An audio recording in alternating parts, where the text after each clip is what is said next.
To keep up with all of our coverage, please visit darkreading.com for breaking news, research, and more. Speaking of research, we have a returning champion here to the news desk again. We have Michael Bargury, who is the founder and CTO of Zenity. And he is presenting this year on Blackout is All You Need is a Guest. Great title. Welcome, Michael. Thank you, Maggie. Now, I took a look at your research, and it seems that it's a bad news about Azure you have to deliver to us. Yeah, unfortunately, I get to be the bearer of bad news. tidings. So guests are a mechanism to share resources safely between different organizations. So if you're a large enterprise, you're using Microsoft. Microsoft is providing for you a way to share with people outside of your organization, share resources. The way that this mechanism works is that, it has to be denied by default. It has to mean that when a guest enters your organization, they don't have access to anything unless you specifically give them access, right? And that's what we've been used to thinking. So unfortunately, what I'm going to share is that this is not really the case, because there are ways low-code, no-code is enabling business users to build applications. And they are making decisions about who can get to share those applications, to use those applications. And those decisions are often wrong. And so as a guest, what I'm going to show in the talk is that you can actually get to actual data, like SQL servers, Azure resources, and not only just figuring out that those exist, but actually getting the data behind them. So how does it work? How do those guests gain control? So this is actually, the root cause is a user mistake. Because the business user creates an application, and they share this application with everyone. But unfortunately, everyone means everyone in your Azure AD tenant, including guests. And then the underlying data set behind the application gets shared as well. And then you end up with a guest that has access to a whole bunch of data within the enterprise. Okay. Now, the problem here is that it's very easy to make that mistake. And because we're trusting business users to make those decisions, of course they're going to make mistakes. They're business users. They should not be expected to figure out what data should be shared and with whom. And so this is it's a policy and control question, which I know is difficult on multi-fronts. What is the danger of these vulnerabilities? Access data, but what kind of damage can they do? So I think, I work for a very small company, and we work with large enterprises. One of the first things that you need to solve when you work with a large enterprise is how do you share information? And so the way to do that is providing people with guest accounts. If you look at any large organization today, most of them have tons of guest accounts that have access to their organization, and they're operating under the assumption that those guest accounts cannot really do anything in their org. They're just dormant and out there. Exactly, but what my research is going to show is that they can actually get to your data. They can get to your SQL servers. They can get to resources that are stored on Azure, like Azure storage. And they can actually fetch the data behind that. So it's really important for us, for organizations, to understand that guests are a very big risk, and you need to be aware of what those guests can actually accomplish, rather than just kind of living under the assumption that they would not have access to anything. So step one is going into your Azure accounts and deleting any dormant. What is the remediation, and what is your suggestion? One thing that I'm going to do, I really wanted to find a way to help organizations figure out what is the scope of this problem in their org. So tomorrow, after my session, I'm going to release a tool that would simply allow users you give the tool the guest user, and it would show you all of the resources that you actually have access to. And I'm hoping organizations would use this as a way to remediate the issue, because this would just light up all of the different resources that are available, all of the data stores that are available for a guest to use, and then you can go to them one by one and remediate the issue. Wow, so what is this tool called? It's called Power Pawn. Okay. Which is kind of a play of words on the Power Platform, which is the low-code platform Microsoft has. And it's available on GitHub right now, actually. And anybody can use it? Anybody can use it. And so they apply your tool, and they will see all of your guest accounts along with those permissions. So the tool would actually ask for a guest account that you could start with. So you provision a guest account, okay, and then you use the tool with that guest account, and it would tell you what this guest account is actually able to accomplish, rather than just relying on what you use to think.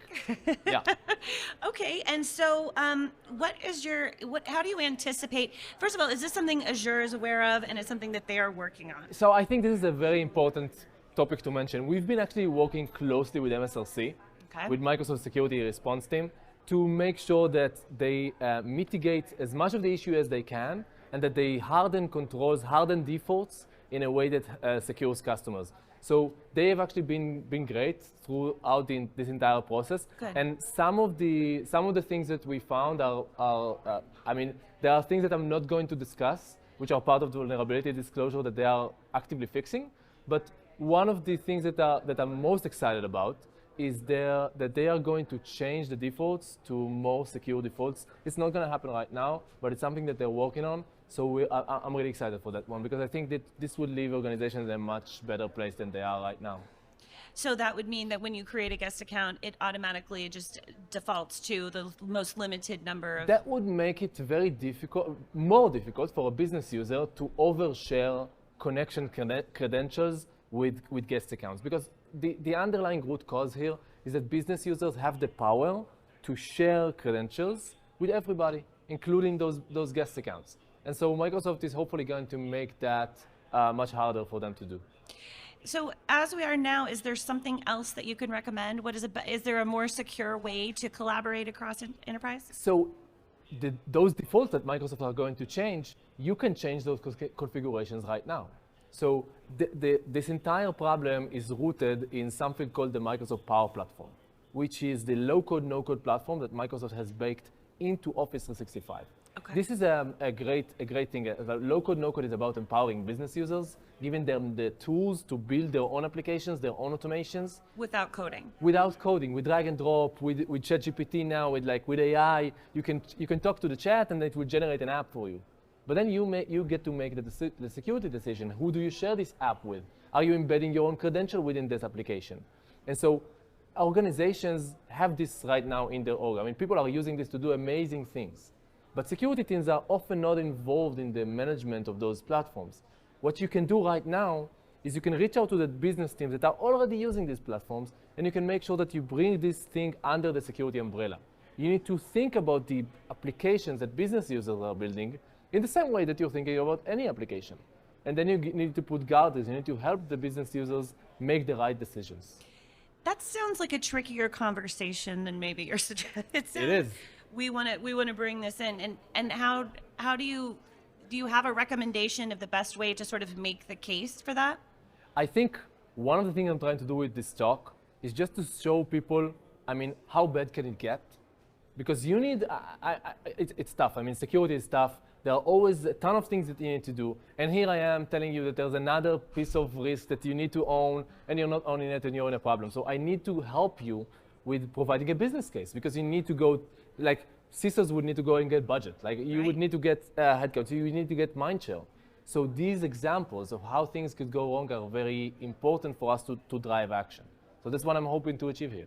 Wonderful. And how's the reception been so far? It's been really cool. So I've been getting, people have reached out with two questions. One is like, where is the tool? Can I get early access to the tool? And the other is, what can I do to protect myself before the talk? Which is also awesome. So I've actually shared online, like through social media, a few things that you can already do to harden your tenant from this tool, so you can actually catch it before it actually runs.